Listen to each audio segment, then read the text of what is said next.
Halo Sobat Milenial and Gen Z, ketemu lagi di POV Times di mana kita akan membahas isu yang sedang ramai diperbincangkan di media sosial bersama pemimpin redaksi Mbak Uni Lubis, di mana kita akan membahas dari sudut pandang seperti apakah editorial dari IDN Times. Halo Mbak Uni.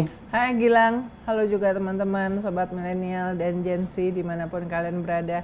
Siapa yang setiap menjelang pagi udah bangun lebih pagi untuk nonton Piala Dunia? Wah, begadang jam 2, jam 3, Iya, saya jadi, hadir. Jangan lupa nonton juga atau juga baca liputan-liputan dan analisis dari pertandingan di IDN Times ya. Kita selalu update ya Mbak ya? Ya. Seperti biasa Mbak, di POV Times kali ini kita membahas dua tema yang terkait mengenai demonstrasi yang berlangsung sejak tanggal 12 hingga hari ini pun di tanggal 15 juga masih ada aksi.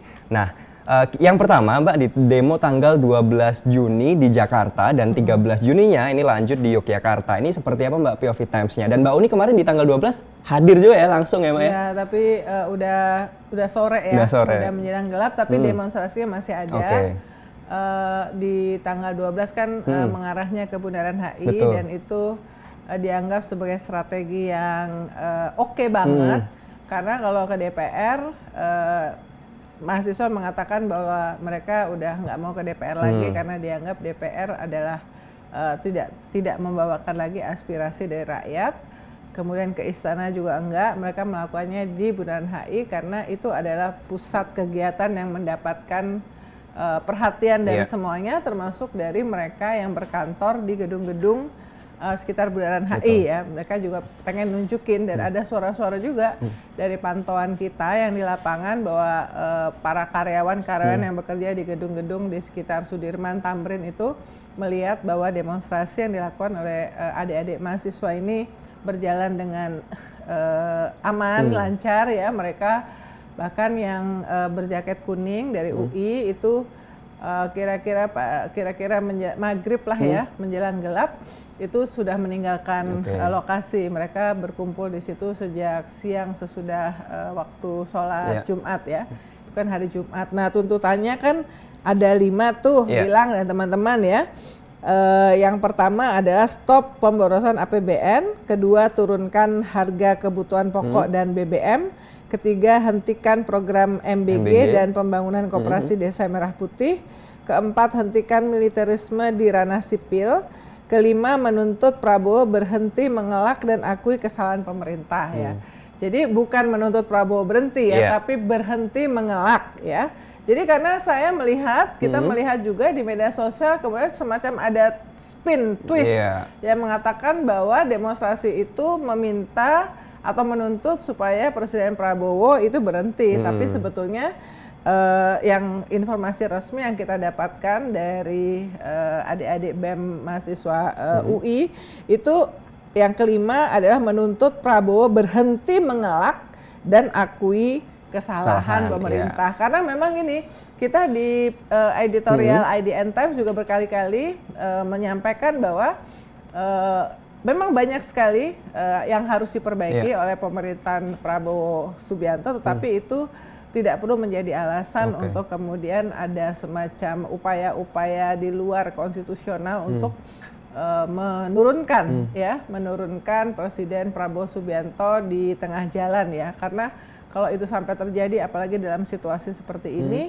maka harganya itu akan sangat mahal. Tapi di sisi lain kita juga tidak bosan-bosannya mengingatkan kepada pemerintah yang dalam konteks ini dipimpin oleh Presiden Prabowo untuk mendengarkan suara-suara dari rakyat ya. Jadi tuntutan mahasiswa yang 5 ini sebetulnya kan kontekstual ya. Misalnya stop pemborosan APBN, itu kita sebelumnya itu ada konteks misalnya terlalu banyak ke luar negeri, dan kemudian dibantah oleh pihak Presiden Prabowo, pihak istana mengatakan bahwa ini ada hasilnya dan segala macam. Tetapi itu adalah rasa kebatinan. Apalagi kemudian dalam pidatonya di HIPMI itu Presiden mengatakan bahwa sebetulnya dia itu semacam menunjukkan bahwa dia adalah sosok yang generous.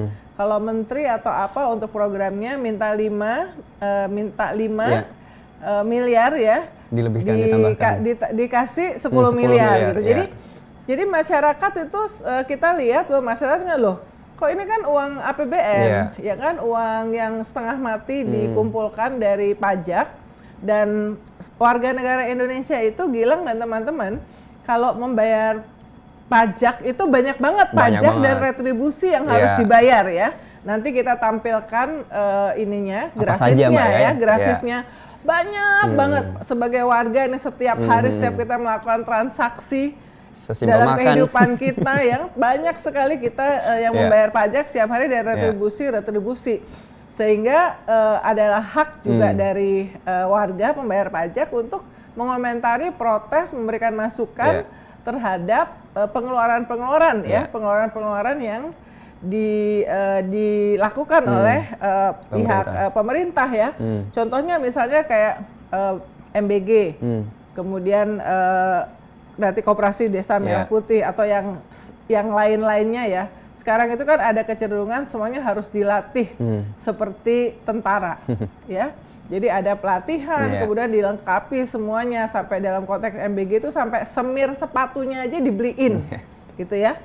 Nah, menurut masyarakat dan POV Time setuju bahwa itu adalah bagian dari pemborosan ya, termasuk pembelian pembelian motor. Padahal ini SPPG ini bekerjanya belum ada 1 tahun atau 1,5 tahun, kemudian sudah mendapatkan fasilitas di luar gaji juga fasilitas motor apa segala macam. Ini kan pemborosan ya.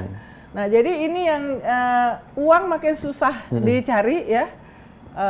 Karena dalam situasi ekonomi itu makin sulit, biasanya pembayaran pajak juga menurun pastinya ya. Logikanya kan seperti itu ya. Jadi diharapkan kita di kantor kita lah, di kantor IDN ini kan semuanya kantor seluruh dunia ya. Ada layoffs ya, kemudian ada penghematan ya, efisiensi. Nah, itu adalah langkah-langkah rasional ya. Langkah rasional. Oke, sekarang presiden dan orang-orang yang mendukung presiden pasti mengatakan, oh presiden sudah sejak awal melakukan efisiensi ketika di awal dia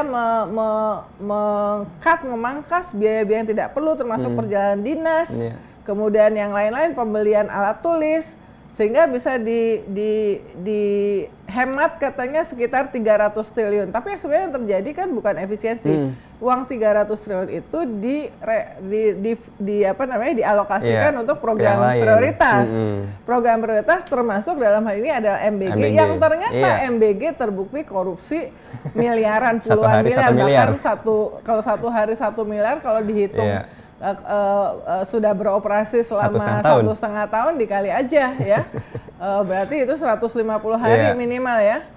Nah, kalau 1 tahun itu ada 365 hari. Nah, jadi itu teman-teman yang saya rasa kemarin kita juga tanya sama teman-teman itu. Kemudian turunkan harga kebutuhan pokok dan BBM. Memang BBM Pertamax naik, lumayan ya. Dari 12 ribuan ke 16 ribu ya? 16 ribu, jadi sekitar 4 ribuan. Dan ini memang BBM non-subsidi. Jadi memang mestinya dari awal konsepnya memang mengikuti harga minyak dunia atau harga market lah ya. Tetapi mungkin komunikasinya ya. Jadi yang dibangun itu adalah narasi bahwa ini adalah pertama kita dipakai oleh orang kaya ya. Jadi ya karena itu non subsidi. Sekarang yang namanya kaya itu seberapa sih? Apakah orang yang gajinya 7,5 juta, 10 juta, 5 juta, kelas menengah nih, apakah bisa disebut kaya? Padahal mereka ini kan yang langsung terdampak ya. Naik 4.000 rata-rata per liter, kemudian penggunaan misalnya yang baru punya pertama kali seumur hidup kerja dan nyicil, bisa nyicil mobil misalnya ya. Kemudian kena nih, karena dia disiplin, dia nggak mau pakai Pertalite, dia pakainya Pertamax ya. Karena kalau Pertalite dalam waktu jangka panjang, kalau harusnya itu bisa mengganggu ya. Mesin, jadi dia kalau disiplin, dia menggunakan Pertamax, dan pasti akan terkena ya. Jadi banyak sekali kelas menengah itu yang terkena. Kemudian gara-gara yang namanya harga BBM itu bukan cuma sekedar angka-angka, tapi ini adalah efek psikologisnya mempengaruhi sentimen pasar ya kepada harga-harga. Belum dinaikkan saja ketika perang di Iran itu terjadi, blokade Selat Hormuz ya. Kebetulan hari Senin kemarin itu Presiden Trump mengumumkan di media sosialnya bahwa sudah ada deal akan dibuka meskipun belum pasti, itu hanya dari satu pihak saja, dari pihak Trumpnya ya. Tetapi ketika Selat Hormuz itu mulai diblokade, itu secara harga BBM di Indonesia alhamdulillah belum naik ya. Negara-negara lain sudah naik, tetapi masyarakat atau semua yang di dunia usaha itu udah ngelihat, wah nanti akan naik juga gitu ya, tinggal kapan gitu kan. Dan karena itu mereka kemudian sudah mulai perlahan-lahan sudah menaikkan harganya ya. Harga plastik kita liput banyak ya, harga tempe tahu karena notabene bahan bakunya kedelai itu impor, itu pasti terpengaruh dengan pelemahan dari rupiah ya. Jadi memang harga itu sudah naik dan itu pasti mempengaruhi kelas menengah yang notabene paling tidak mendapatkan insentif ya. Insentif dari pemerintah. Pemerintah fokus kepada desil 1, desil 2, kelompok miskin, mungkin ada bansos, PKH segala macam. Tapi kelas menengah ini yang memang secara konsisten tuh shrinking, istilah itu makin susah. Dibilang kaya makin susah. Ya, dibilang kaya ya nggak bisa dibilang kaya juga, benar nggak? Dibilang miskin tapi dapat jangan bantuan juga terus nanti jadi alasan bahwa oh itu kata siapa ekonomi nggak baik-baik saja karena ternyata tiket konser selalu sold out dalam hitungan 10 menit, 12 menit ya, itu adalah hasil tabungan 1,5 tahun ya. Kalau ARMY yang konser BTS karena kemarin tanggal 9 sama 10 Juni itu adalah war tiketnya untuk Indonesia nanti di bulan Desember, bahkan mereka menabungnya itu selama 3 tahun ketika BTS ini 7 anak ini belum mengumumkan, tapi mereka melakukan menjalani wajib militer. Tapi mereka sudah bersiap nih bahwa sesudah wajib militer selesai pasti akan ada konser ya. Nah jadi ini adalah hasil dari tabungan, jadi nggak bisa juga, jangan juga ada semacam itu gampang kok, ternyata baik-baik aja, restoran apa segala macam masih penuh ya. Ya tapi penuh tuh seberapa ya, serame-ramenya yang namanya mall itu berapa sih sehari? 20.000, 30.000. Kita bicara soal puluhan dan bahkan ratusan juta yang pasti terdampak ya dengan kenaikan.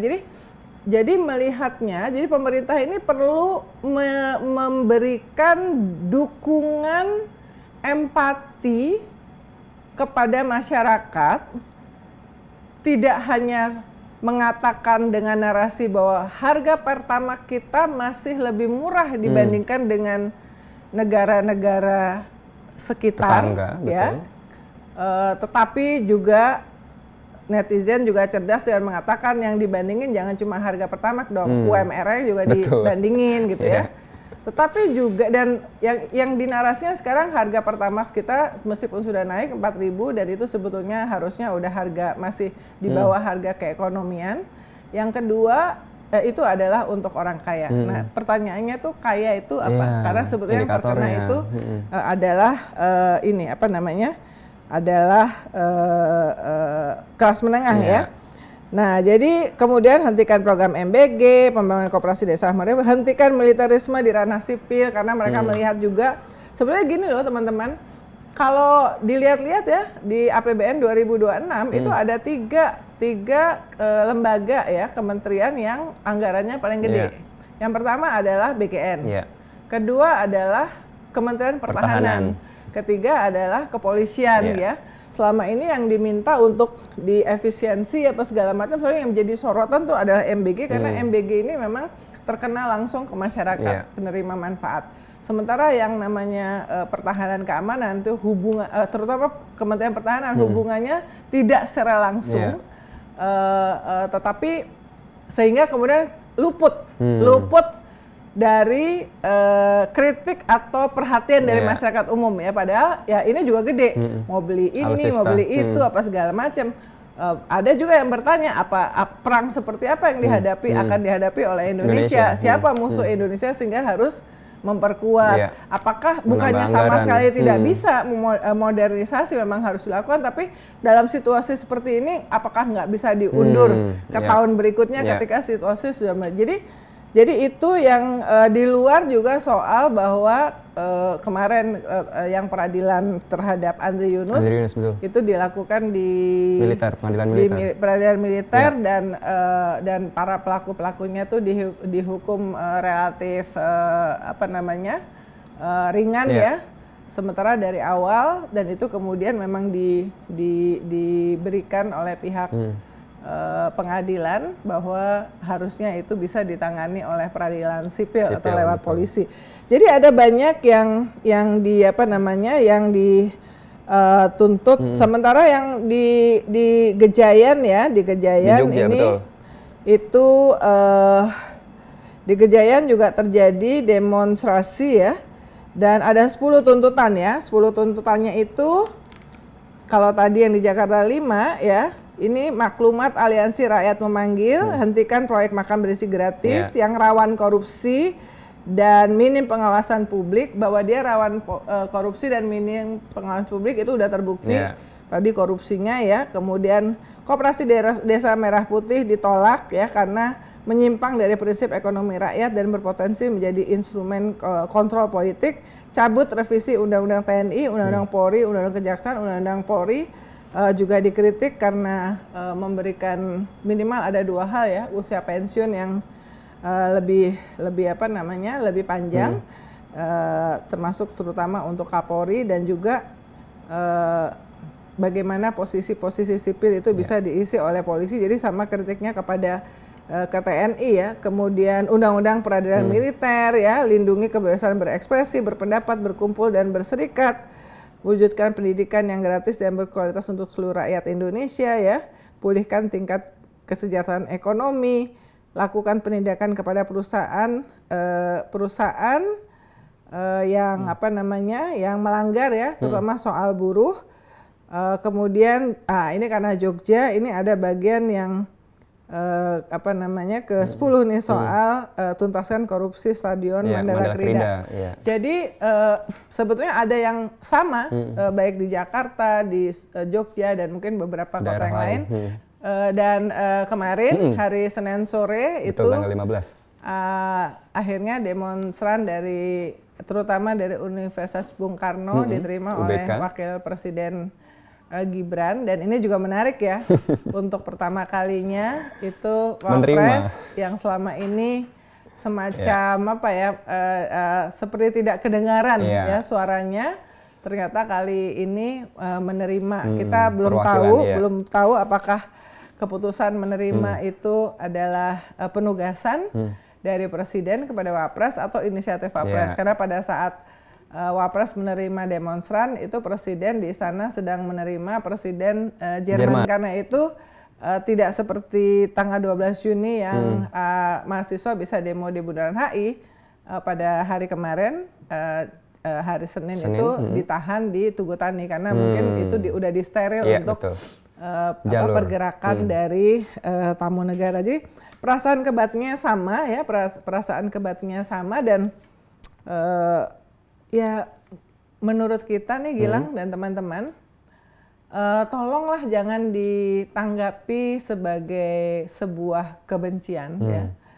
Karena sekali lagi friendly reminder, kasus MBG skandal korupsi MBG itu harusnya itu like slap in the face ya, itu tamparan kepada semuanya yang tidak pernah mengkritik tapi hanya mendukung saja.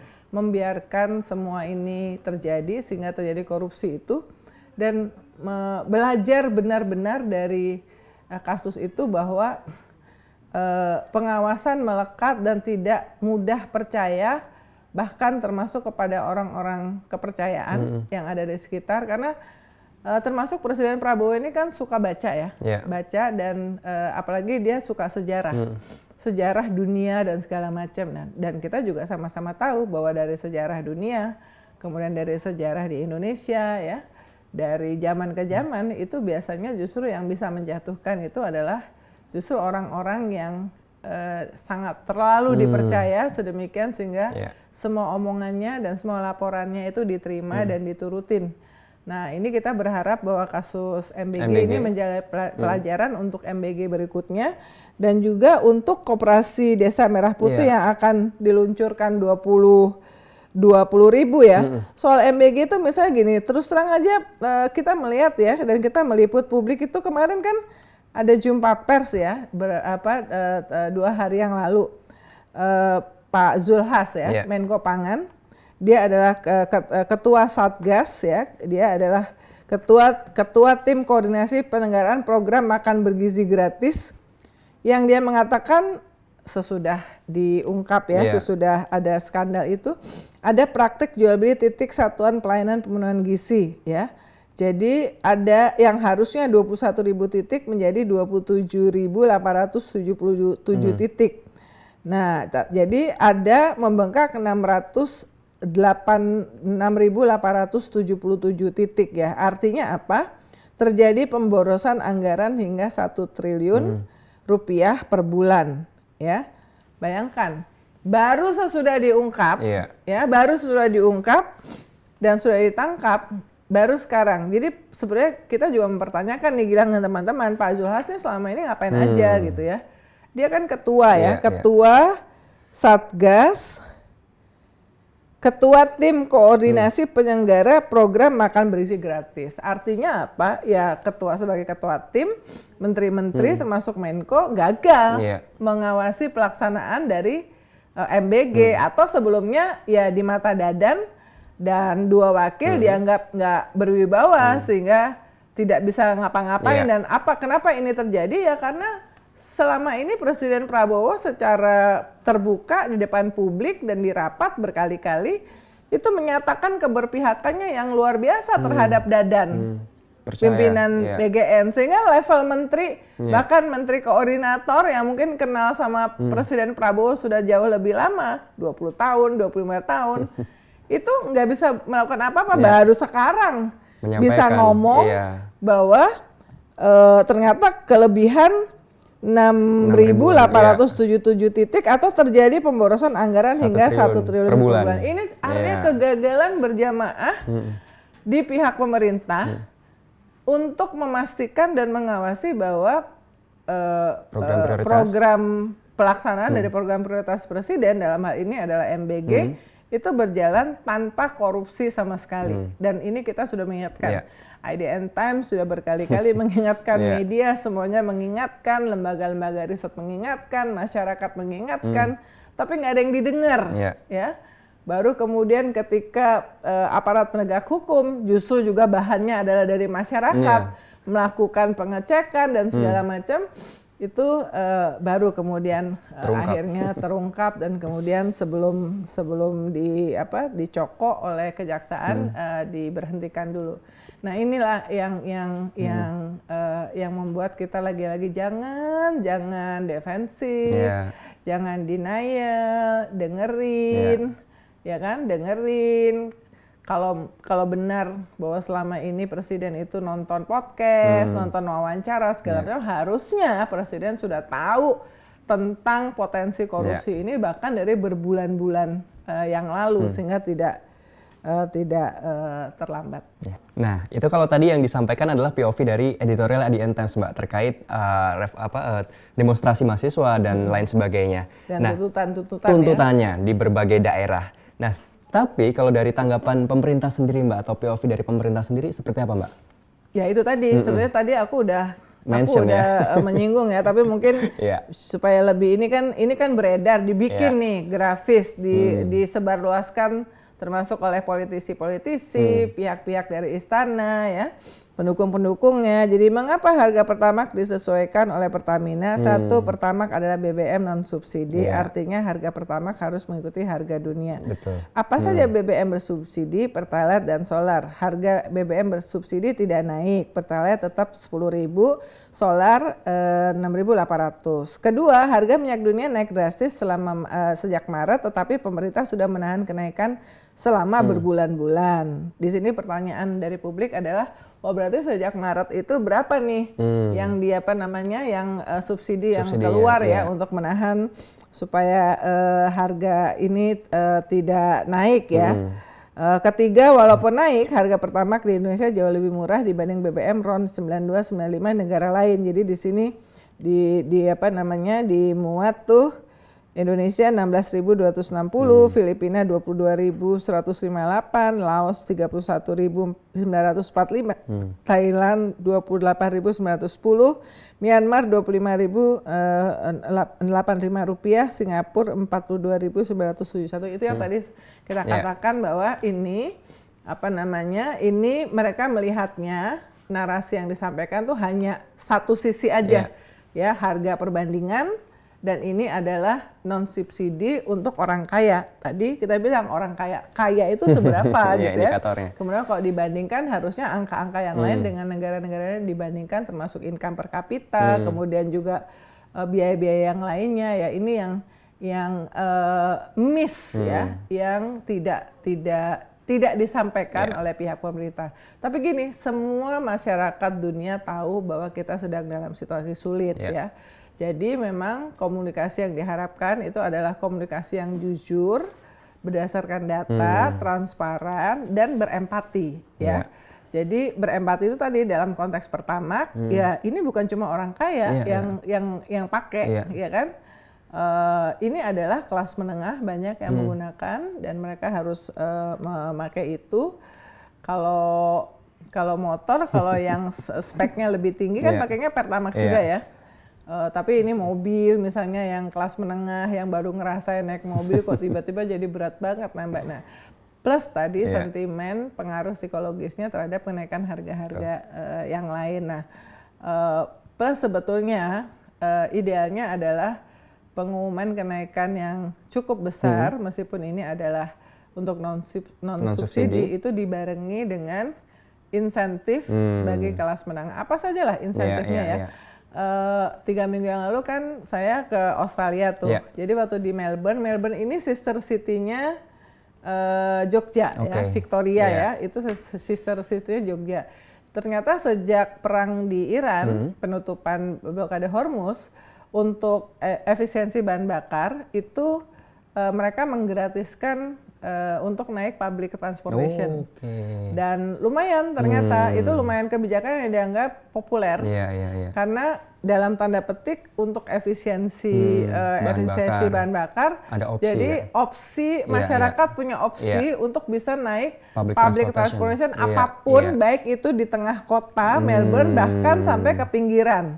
Ya. Jadi semuanya gratis dan tingkat penggunaan dari public transportation di Melbourne itu naik cukup drastis ya. Jadi apa insentif yang bisa diberikan kepada masyarakat untuk membarengi ya, untuk mengimbangi kenaikan Pertamax ini. Nah ini contoh ya, jadi saya ngasih contoh tadi kan berdasarkan data, saya ngasih contohnya real. Kalau nggak percaya, tanyain aja sama teman-teman kita yang ada di Melbourne. Justru saya, karena kami waktu itu selain bertemu dengan masyarakat Indonesia yang tinggal di Melbourne, yang jadi dosen, kita juga ketemu dan berkunjung ke kayak kantor provinsinya lah ya, kantor provinsi di sana ya. Jadi kita tahu langsung bagaimana upaya yang dilakukan misalnya oleh Melbourne dalam konteks ini, dan mungkin banyak di negara lain, di tempat lain juga melakukan. Tapi intinya adalah yaitu tadi ya, bahan bakar naik, lalu kemudian harus naik karena ini tidak subsidi. Tetapi kemudian apa nih yang juga bisa membantu meringankan atau menjadi insentif. Jadi insentif ini perlu ya. Jangan kita disuruh harus bayar, tapi insentif termasuk untuk kelas menengah itu yang seringkali dilupakan. Dan Mbak Uni terima kasih untuk POV Times kali ini. Tapi Mbak di tanggal 17 dan 18 Mbak. Wah ini kita 17, 18 Rabu, Kamis teman-teman. Berarti besok. Besok betul. Besok itu ada Indonesia Summit by IDN Times. Ada 12 sesi. Silakan follow dan ikuti informasinya di Instagram IDN Times dan Indonesia.summit. Di sana ada 12 sesi dengan pembicara-pembicara yang luar biasa yang kalau mau kalau mau datang itu bisa kontak, bisa melihat bagaimana cara untuk datang ke sana itu di Instagram Indonesia Summit. Indonesia.summit ya. Nanti ditulis set ya di sini ya. Indonesia.summit, langsung aja bakal banyak tamu istimewa di sana dan mau ketemu Mbak Uni langsung. Wah, ini besok nih. Akan jadi moderator juga, Mbak? Akan jadi moderator. Pasti seru, pasti seru. Oke. Kalau gitu terima kasih banyak, Mbak. Kita ketemu di episode berikutnya. Salam sehat selalu.